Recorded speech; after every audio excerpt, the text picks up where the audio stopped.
If we take a moment and think through some of our states of matter, it'll help us unlock where some of the oddness can happen when we think through what's happening at this micro scale. Now, we typically think of solids as being the most dense, liquids being a little bit less dense than that, and gases obviously are much, much less dense. They float right on top of any liquid or solid that we have, right? But we've also seen ice cubes, and we know that ice cubes will float when they're sitting in water. So clearly, despite being a solid, ice actually has a smaller density than the liquid water around it.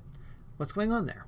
Well, if you imagine that you've got some toys that have magnets built on the side and an irregular shape to them, you can kind of picture that if you pack them into a box the tightest way you can, that may not be the same way as when they actually snap together and make their shapes with the magnets sticking to other magnets. That is the kind of thing that we're talking about when we're trying to imagine what's going on at the microscale with molecules. So in the case of water, what we're seeing is that the water molecules, when they stick together with their partial positives and partial negatives, they end up having a slightly less efficient packing than if we just crammed them in as tightly packed as we could. But they're still going to be very tightly packed, and they're going to have a very rigid framework to them, so they don't move around easily. So how can we actually distinguish them? And what states of matter, and what properties are going to matter in each of these states of matter?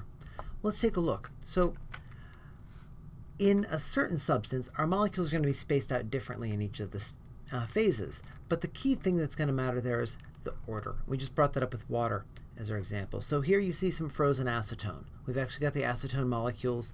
They're stacked very tightly together. They're arranged in a very specific order. Notice that I do have it in a flat geometry right here. If we gave them more space to work out, this would probably rotate 90 degrees out of the screen. This would probably stay in the screen. This one would rotate 90 degrees out of the screen. And then we'd have a whole extra layer in front of that.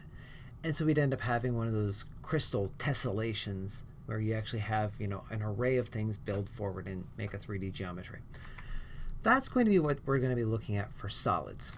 And they're going to be tightly packed with lots of order. Liquids are also going to be tightly packed, but with more disorder. And sometimes that can actually mean that the disorder gives them a slightly denser packing. Water is a great example of that. But usually, it's going to end up having a little bit more empty space inside of the structure. It's going to be a little bit less dense as a result. And so typically, solids will sink in a liquid because they're more dense for the solid. Water happens to be an exception for that, and there's one or two others out there that are important for us as well. However, gas, when we're talking about a vapor, we have tons and tons of space in between each of the molecules. And in fact, I'm underestimating how much space there is between these molecules when I sketch it down here. It just wouldn't fit in any meaningful way on a single screen. The densities are typically something like 100 times less dense for gases, maybe even 1,000 times less dense depending on what we're talking about. So it's going to be dramatically less dense for a gas because of all that empty space that are within it.